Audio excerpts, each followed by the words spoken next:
Welcome to Lynn Cullen Live. Talk radio without the static. Email your questions and comments to lynncullenshow@gmail.com. And now your host, Lynn Cullen. Hello. Hi, my friends. I know this is not what we wanted, what we could even imagine, but here we are.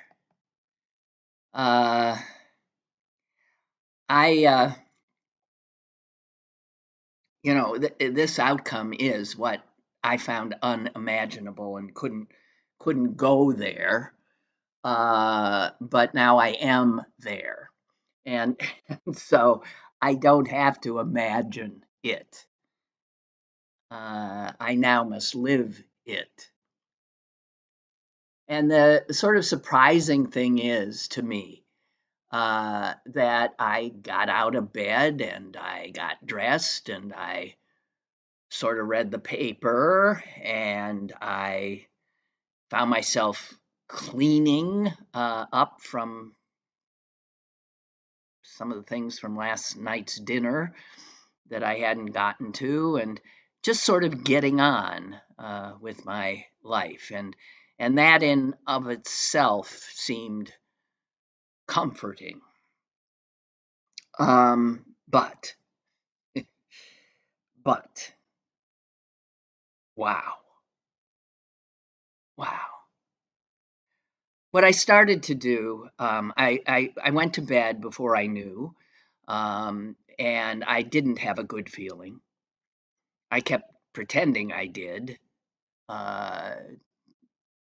texting certain friends saying things like, I'm feeling okay about Wisconsin, not so sure about Michigan. I didn't know anything. It was all my hope as opposed to the reality. But what I did when I woke up at about 6:30 and I hazarded to go to my phone, and there it was. Bang. And a real gut punch. But as I said, that which I couldn't imagine does not have to be imagined. We're here. It happened.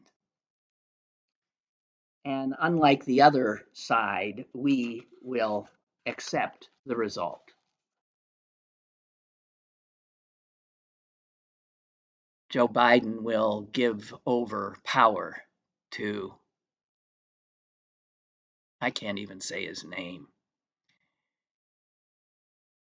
Although I hope Biden doesn't trouble himself to go to the inauguration because Trump clearly showed you don't have to. And it's hard not to feel, as a friend of mine who left my house last night with the same trepidation I was feeling said, looks like hate and fear are winning, and hope is losing. And that is what happened. Hate and fear. Powerful stuff. I mean, we talked about it. That's powerful weaponry that the Republicans have always used. And boy, did it come and help them. My God, it looks like he's going to win the popular vote. Wow. So, the question that was put to us by this election is, who are we? What is America? Who are we? And the answer that was given yesterday by us, the American people, is disquieting. That the American people, given a choice between fill in the blanks, a convicted felon a lying, childish narcissist who stole secrets from the government, right? I mean, one could go on and on and on, who loves our enemies, loves strong men, disparages our veterans who were maimed in service to our country or died. And this man was chosen by the American voter. So we have a bit of an answer, do we not, to who are we? And it is unsettling. I saw someone on Twitter sort of summed it up. Let me see if I can find it for you.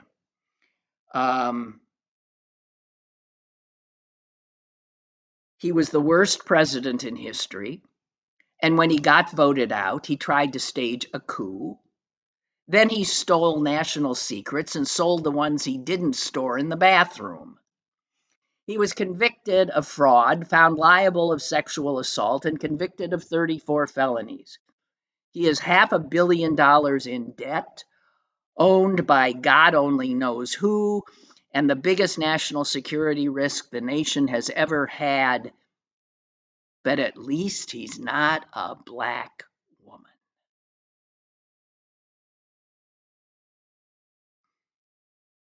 And that is how one person summed it up. And I must say that after I got the news, I just started, so many thoughts were just racing through my head that I just began scribbling them down. And I have them here in front of me, and it's disjointed. But I'm feeling disjointed. But thoughts. And black woman. This country cannot elect a woman. It's elected a black man. It cannot elect a woman.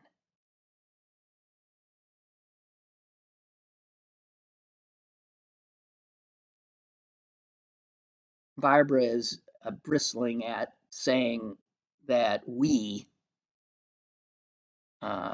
this is who we are. And she says, not we, about half of the voters. Yeah, but I mean, the way this works is the voters get this power, and we now will present this country, because of the vote, will present itself to the world with this vile fascist as its president. It will upset the world order in ways we cannot yet imagine. Say goodbye to Ukraine, by the way. My heart goes out to Zelensky and to the Ukrainian people.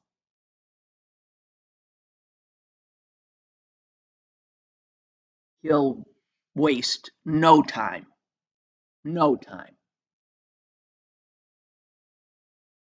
handing him and the Ukrainians over to Vladimir Putin.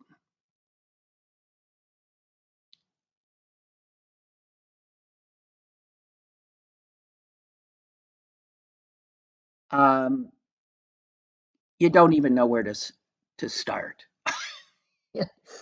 in responding and to, daring to look ahead, because he's told us, and the people who voted for him, they knew. He's told us what he intends to do. He intends to dismantle our government. He intends to hand it over to Elon Musk and Robert F. Kennedy Jr.,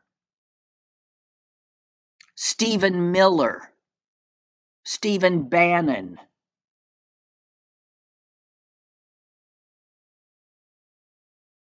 God help us. And this is who Americans voted for. So, you know what? It occurred to me. We have spent a lot of time talking about how the other side, they, live in some alternative reality, some fantasy world that they're more comfortable in. And so they all just agree to, this is reality. Well, it occurs to me we were wrong. We're the ones who were out of it. We're the ones who didn't have a sense of where our country was, of how much hate and how much fear and how much ignorance was loose in the land.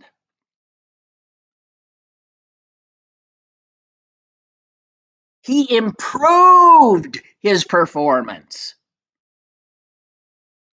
He got more votes in New York, in the city, lots more. In New Jersey, these Democratic strongholds. What does that tell you?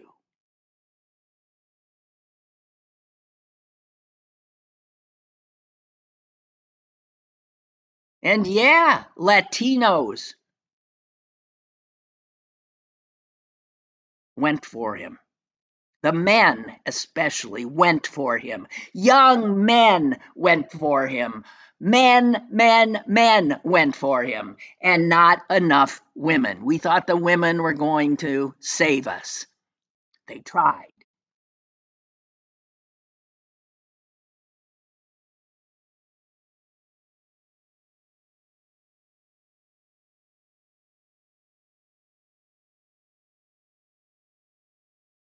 You know, it's odd that this time the polls were right, right? It was, and all those, he might sweep the remaining battleground states.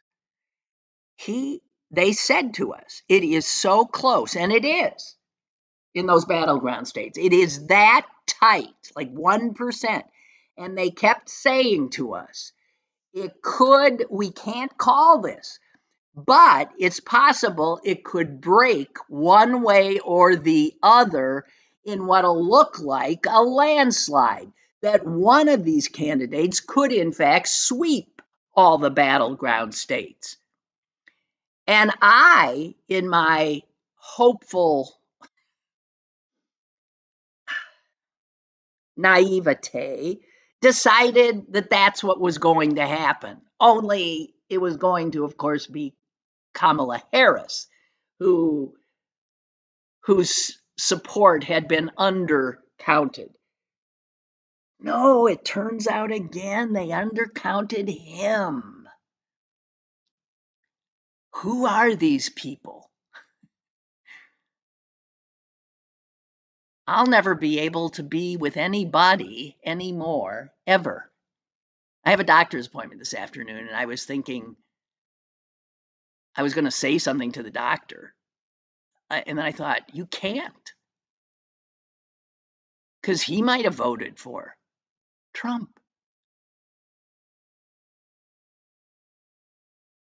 I'll suspect everybody I see.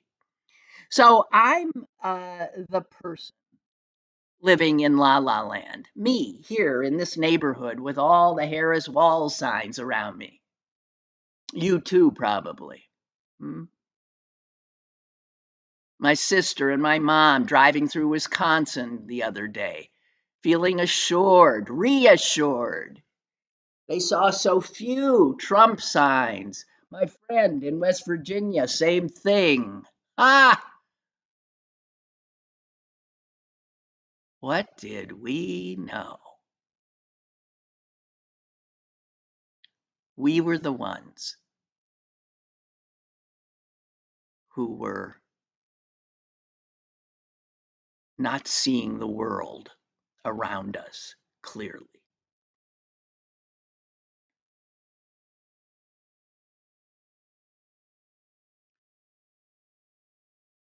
watching the earlier returns last night, there was one little thing where they started zeroing in on counties that that my stomach. That was the first time I thought, oh.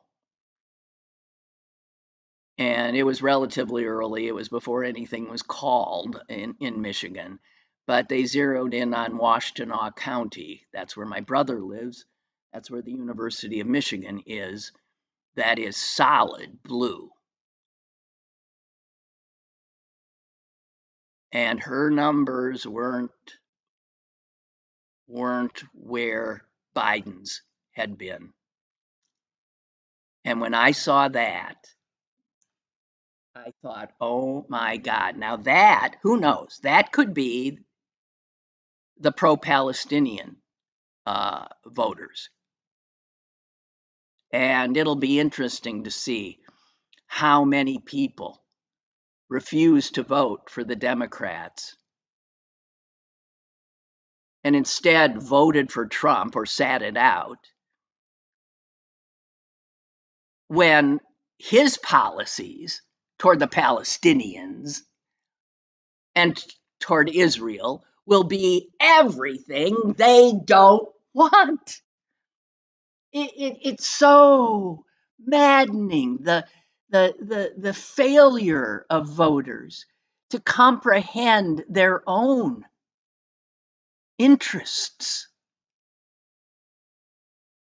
to give way to emotion.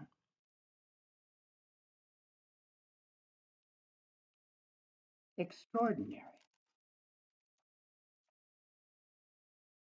But the thing I thought that made my blood run cold and makes the only thing that makes me feel like crying, because I haven't even come close. I cannot imagine the terror that millions of people around us who are immigrants, who are perhaps undocumented, the dreamers, the kids who've grown up here but lack citizenship, who know no other country. We're talking about millions of people. My God, I see them at work in my neighborhood, landscaping, roofing, working really hard. Those people today are living in terror.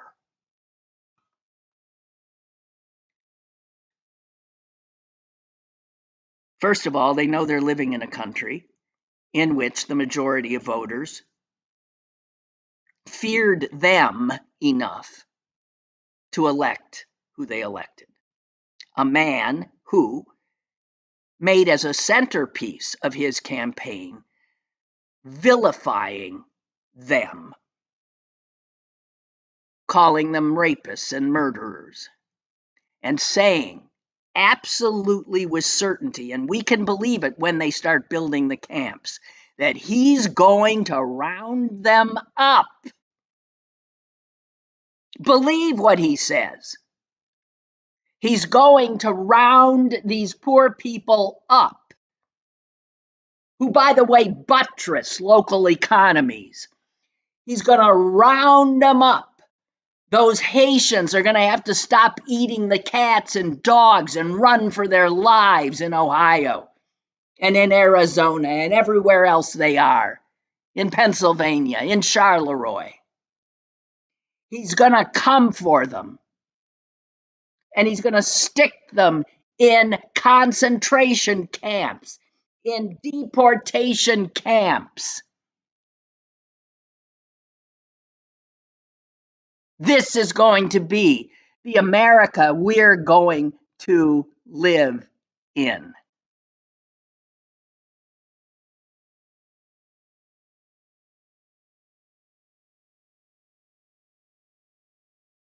I so feel for those people. And guys, I don't know, but I really think we have to do everything we can to help them. I help them. I don't know how, but somebody's got to start figuring out how we can help these poor people, these families, these children. I cannot tell you how I fear for them, how my heart breaks for them. Their lives here were not easy. And now, and now, they're going to be hunted.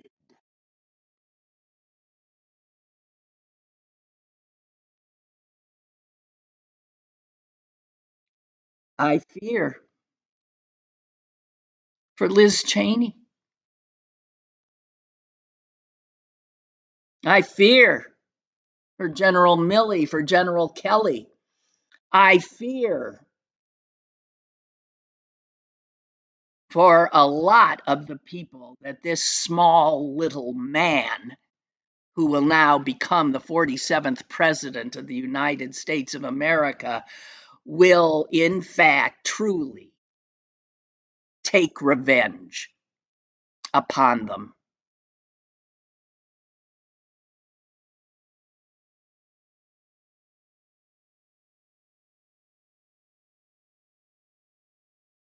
I fear for so many people.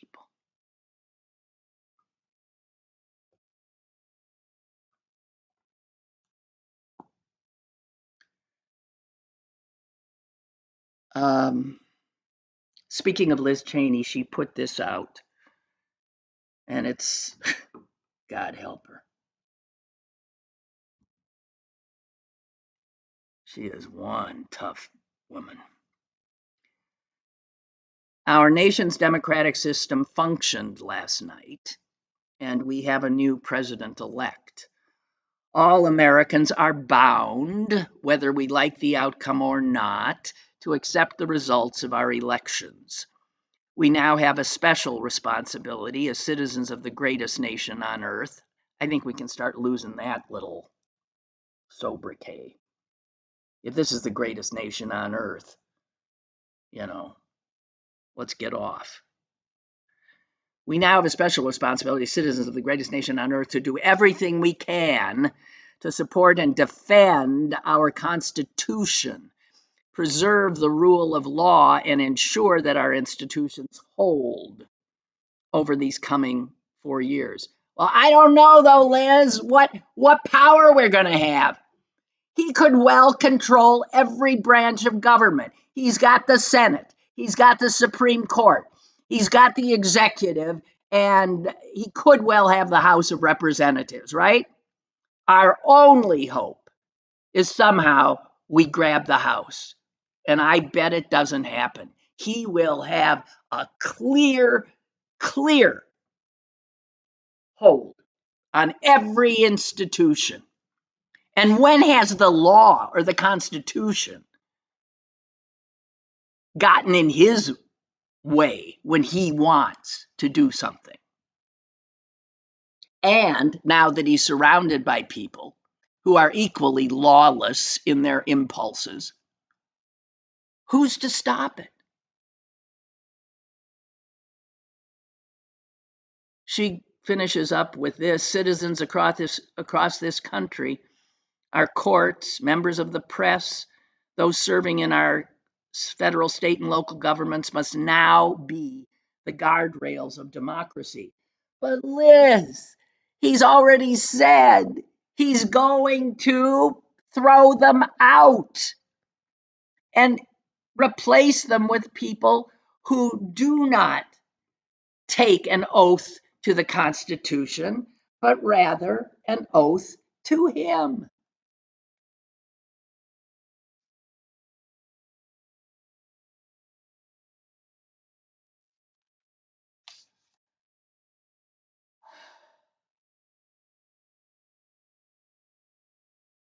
Mm, mm, mm.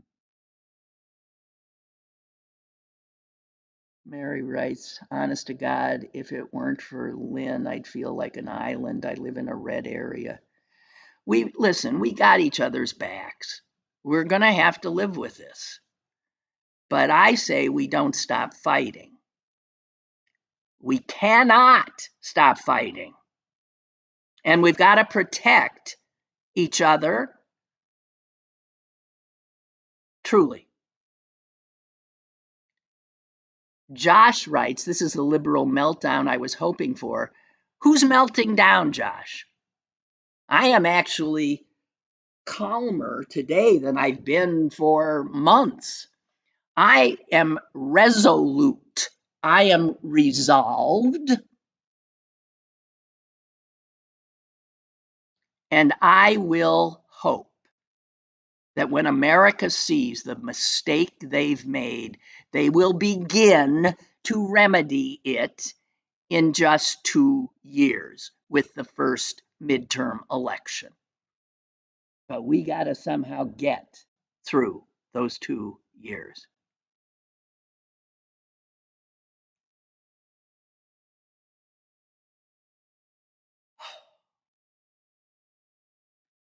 Okay, what else we got here? I haven't even started. Allison writes, my problem is I don't like I fit in. I don't understand. Disappointed beyond belief, but where are my people? Oh, she's in Ohio. What do you do when you feel like an unwanted guest in your own home, but you have nowhere to go? Yeah. A lot of Americans are feeling that way now.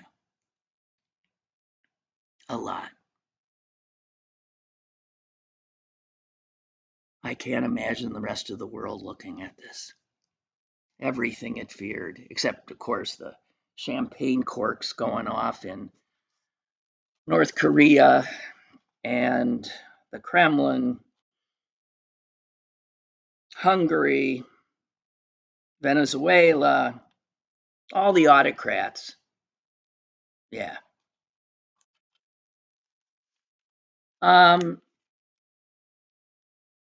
you know, it's odd because Casey still has a shot, right? That's not been called yet, right? And I think in Michigan, Slotkin won. And in Wisconsin, Tammy Baldwin won. So there's this weird thing going on, not always, but in the blue wall states where the Democrat Senate candidate outperformed Kamala Harris. Wow. I mean, I think she was such an impressive candidate. My heart goes out to her. Boy, my heart goes out to her.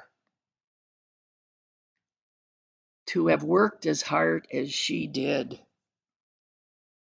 and now, too, as her last act, or one of her last acts as Vice President of the United States, to have to sit in the Senate and certify the Electoral College vote for Donald Trump. Hey, by the way, have we heard more from Trump today about the all the ballot shenanigans in Philadelphia? Hmm? And in other places? What about all those lawsuits they were geared up with and for? They're just going to drop them now, right? All of a sudden, the system worked because they won. What reprehensible.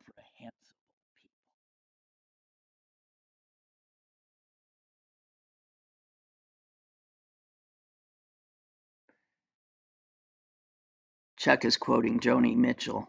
Don't it always seem to go, you don't know what you've got till it's gone.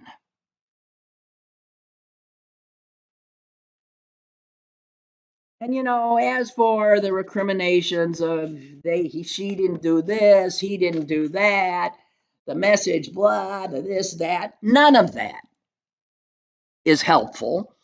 Although I think the Democratic Party has to have a serious sit down or two and ask why so many people in the country don't like what we're selling.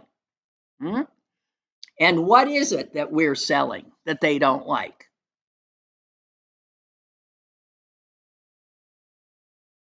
It ain't what we said about abortion, because all but 2 of the states that had those abortion protections on the ballot passed them.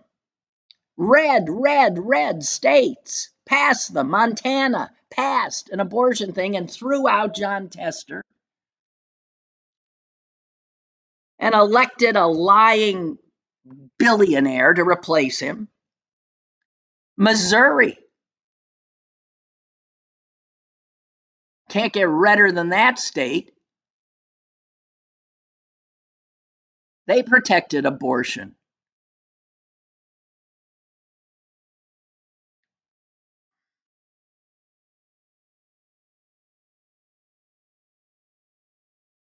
But abortion ain't protected with the Republicans in control of the Congress and the Supreme Court now. Just doomed.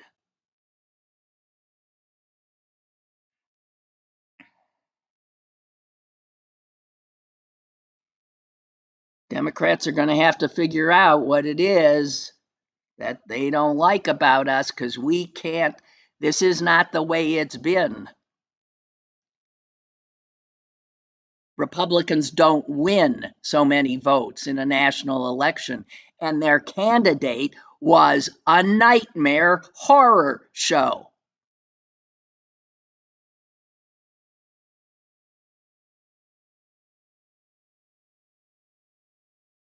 My guess is the Democrats got into the identity politics stuff, which I've always felt. That's my guess.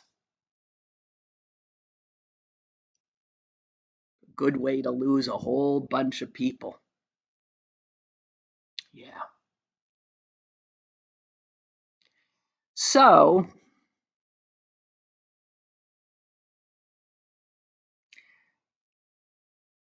here's what's frightening. Project 2025. Remember that? Yeah. The Heritage Foundation, all those conservative think tanks busily working for decades now, and now they've played the long game, and damn, they've won. Project 2025, I hate to even begin to remind you what's on that agenda. And plenty of it will now become reality.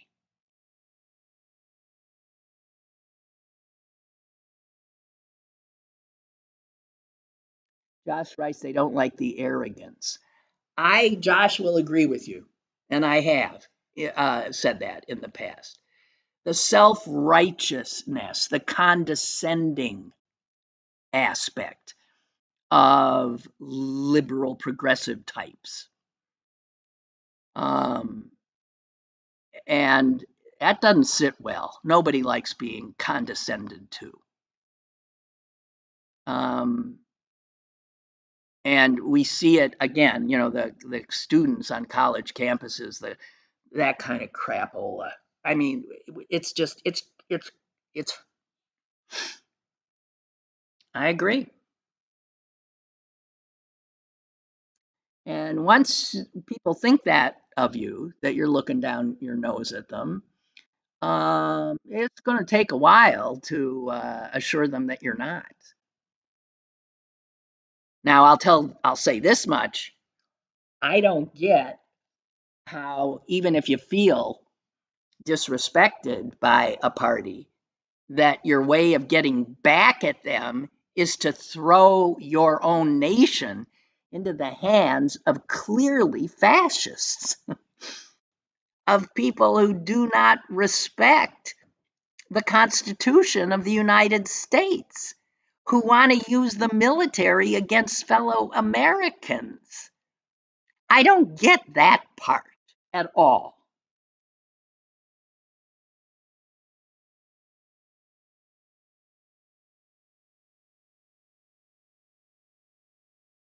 Dana says, is America not ready to vote a woman for president?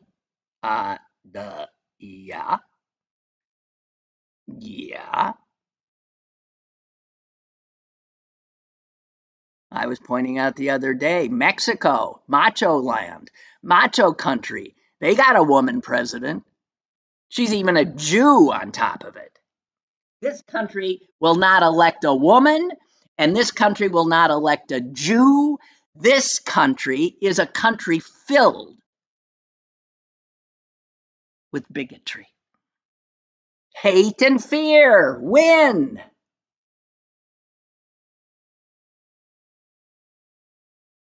We're not a progressive country. Mexico's more progressive, depending on how you want to look at it. Muslim nations have elected women. Decades ago, they elected women. Hindu nations. Countries all over the world, African nations, have elected women. But the United States of America, that thinks of itself as some exemplar of some sort, can't do it.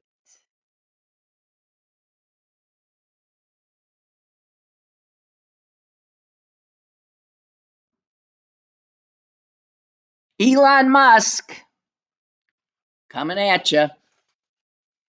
They're going to make this world safe for billionaires. I'll tell you. I don't know when it'll finally hit the folks who voted for Trump, thinking he's for the working man. When will it come home to them that he doesn't give a shit about anybody but himself and fellow billionaires? Not that he's a billionaire.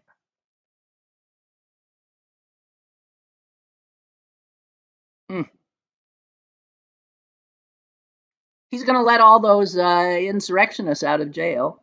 He's going to let himself out of jail. Turns out he won't serve any time whatsoever for taking secret documents, for holding them up in his bathroom, for refusing to give them over when asked.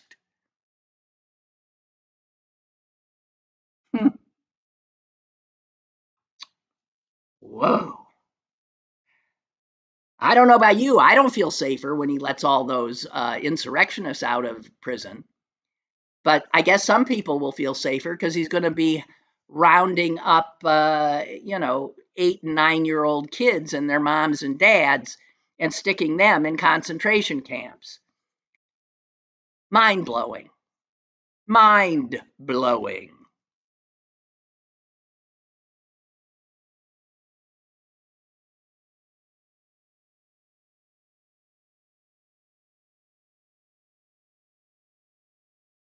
And here's another thought I had. Don't be surprised if in the next day or two the news tells you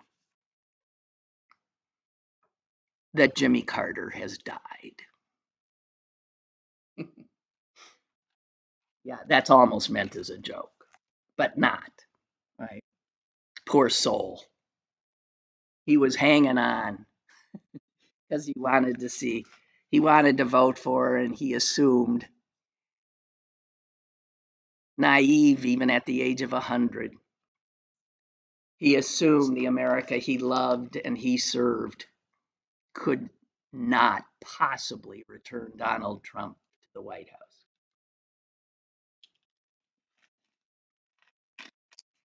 Oh boy. Traveling over in Europe, it'll be like it was during the Vietnam War. Americans won't admit to being Americans. They'll say they're Canadian. I'm serious. I'm serious. Oh, I've got calls. I didn't even see that. I'm sorry, guys. Are you still there? Are you still there? Let's see. Hang on. Hello, hello? Hello? I guess not. Having to wait a half hour is a little too much, huh? Here's somebody who's only been waiting 3 minutes. Hello? Hello? Hello? Hello? Am I on? You sure are.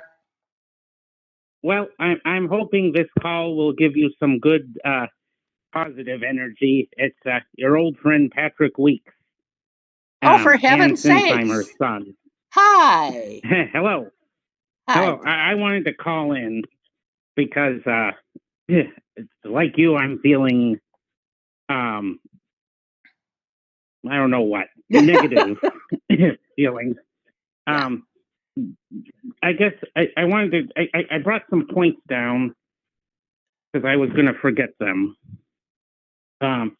I was wondering if I don't know if the caller from yesterday is listening to this, but he was the one who was turned away from the polls.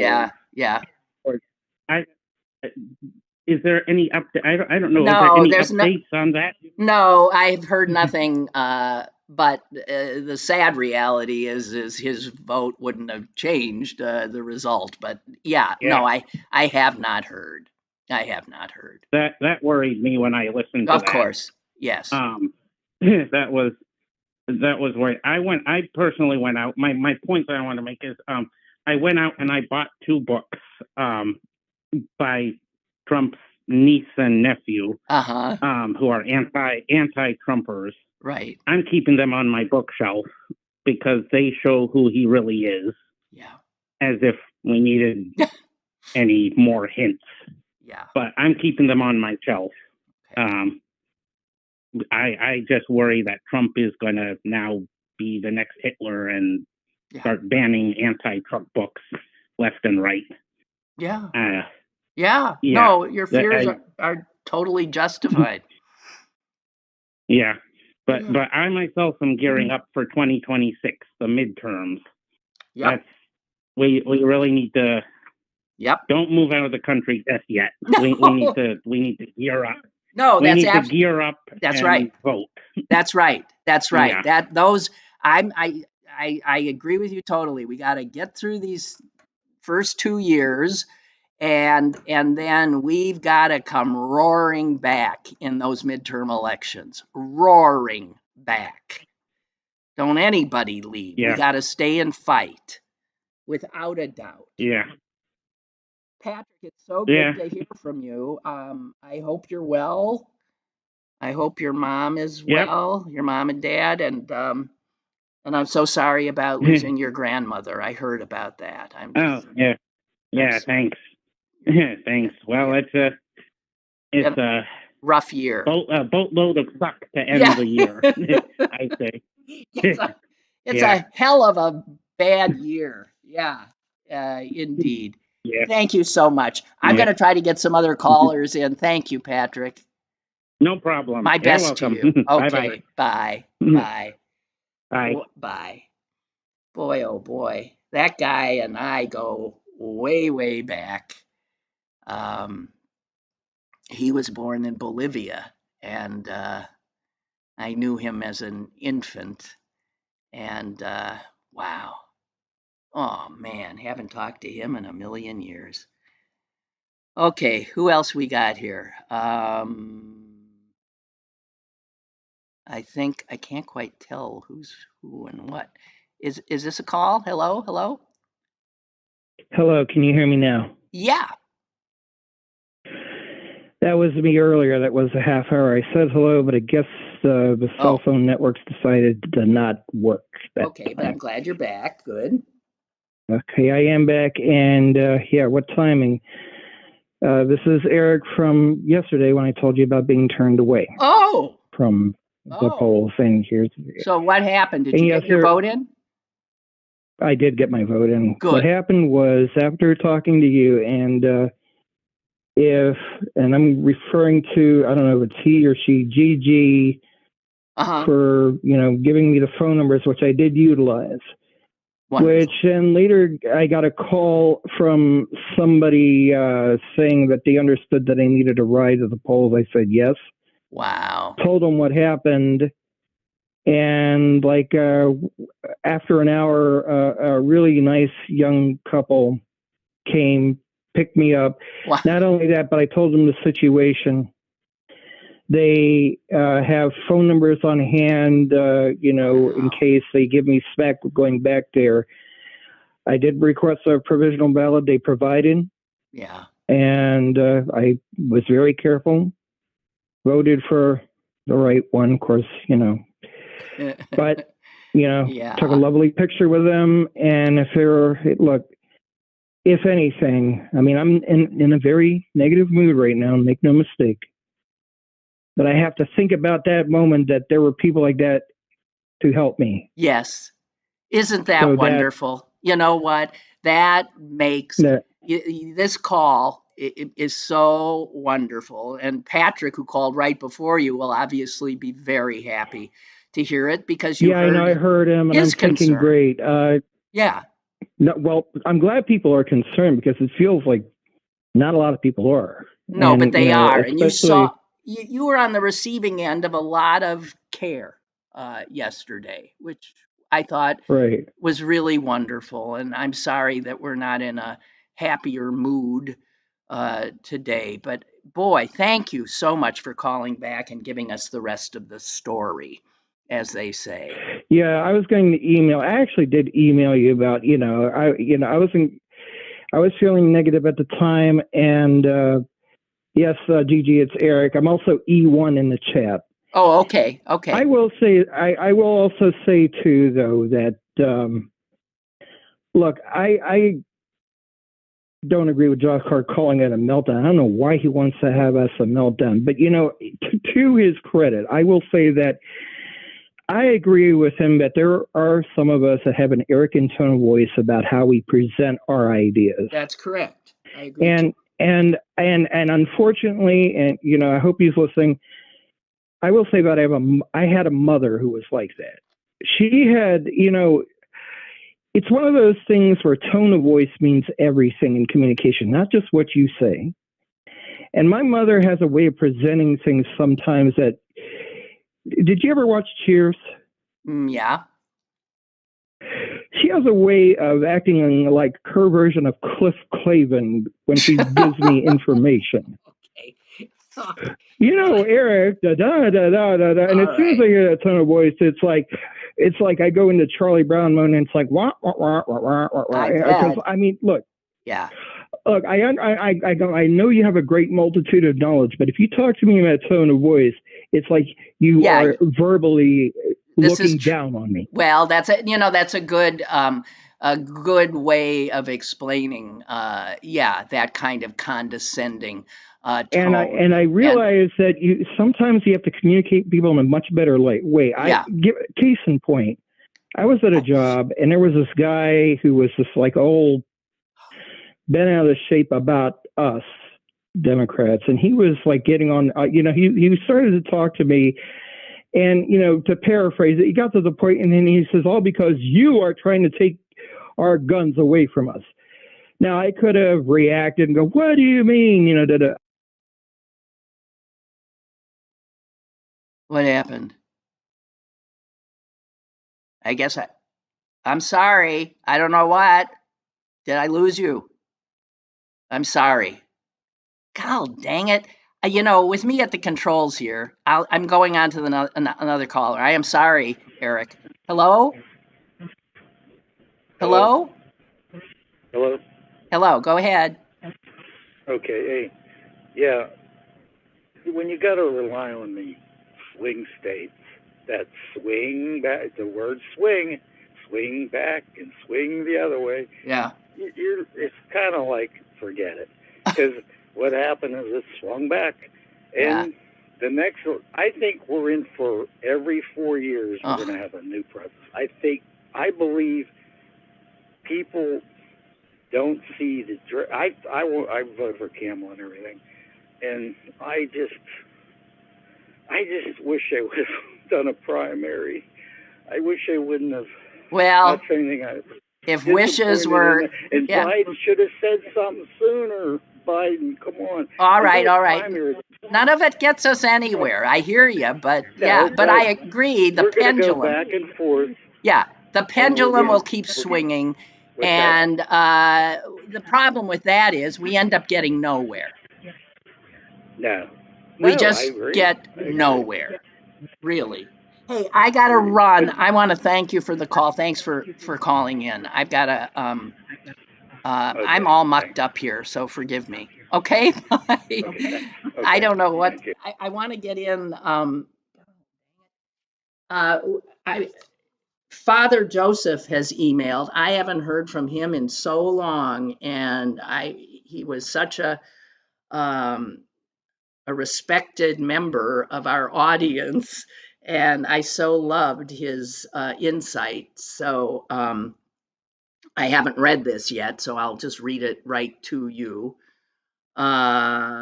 Greetings. I realize Trump may seem to have cornered the hubris market, but progressives fall victim to this affliction as well. Stepping aside is hard to do, especially if you trick yourself into believing you are the only one who can get things done. Ruth Bader Ginsburg stayed too long, and this had a devastating impact on the makeup of the Supreme Court. Biden stayed too long, and here we are. The one who got it right, I would argue, Pelosi is a good example. Yeah. Well, I'm having trouble disagreeing with any of that. The GOP, he continues, ran an issue-based campaign that resonated at the grassroots level.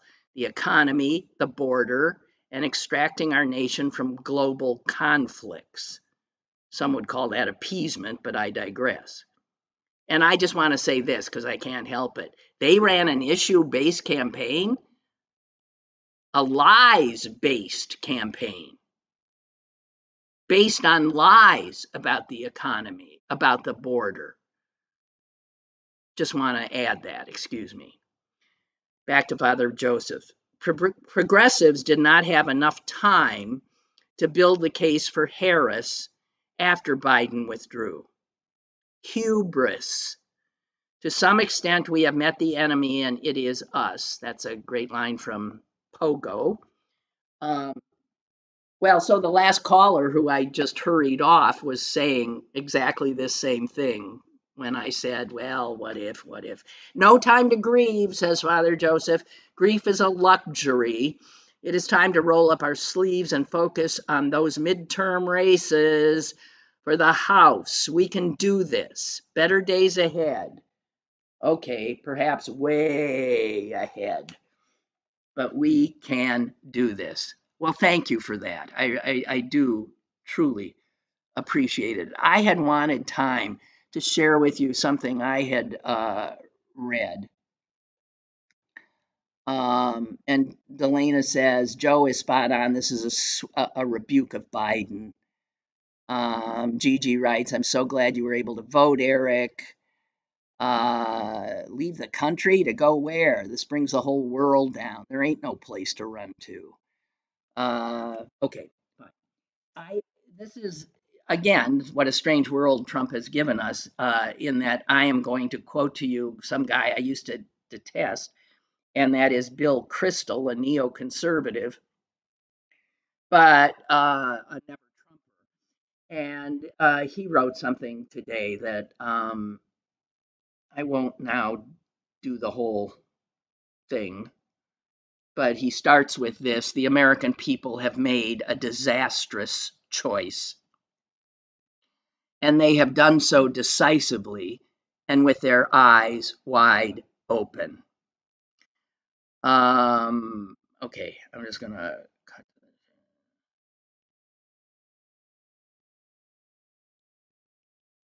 When he assumes the reins of power, he will start off as a powerful and emboldened president, as anyone in his position would. He'll have an extraordinary momentum from his victory. He'll be able to claim a mandate for an agenda that the public has apparently approved.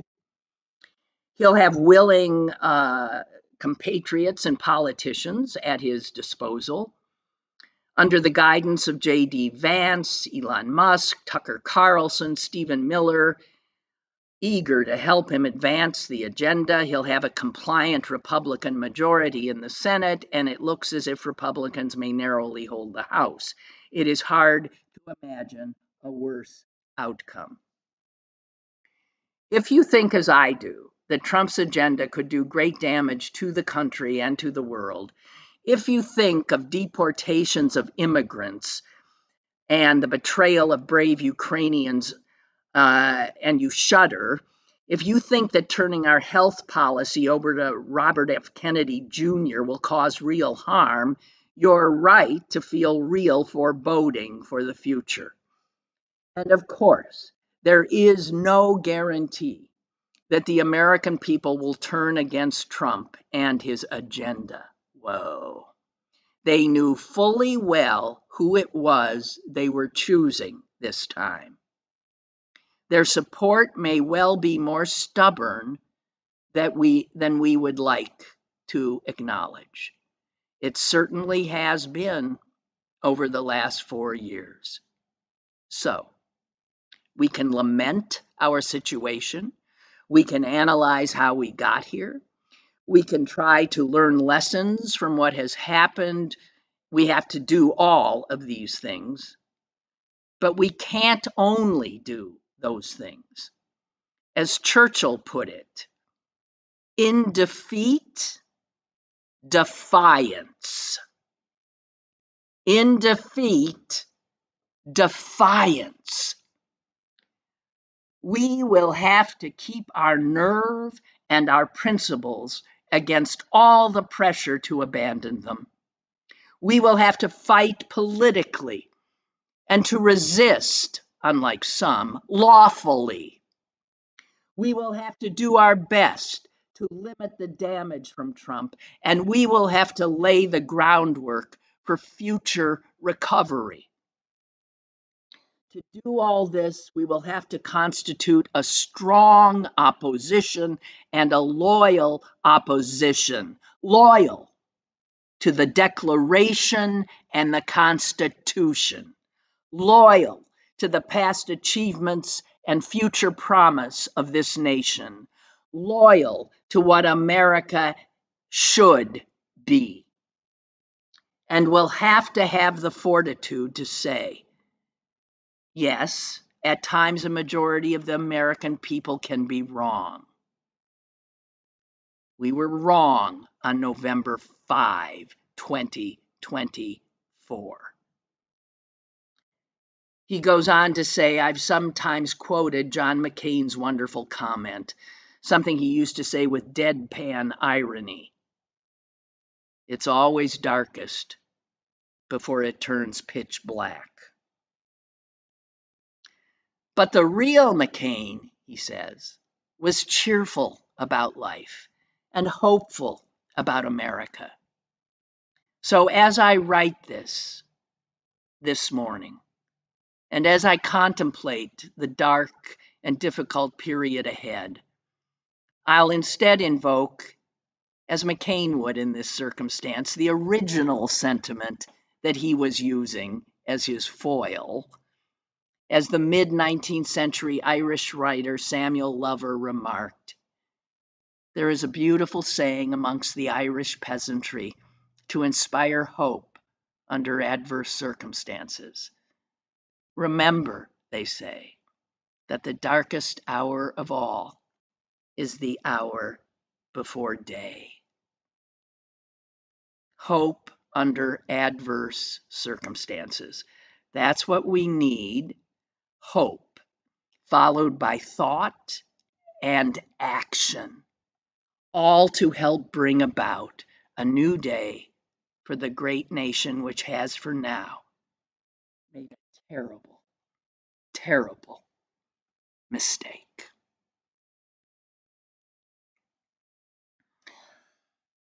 Okay, you guys. Out of defeat, defiance.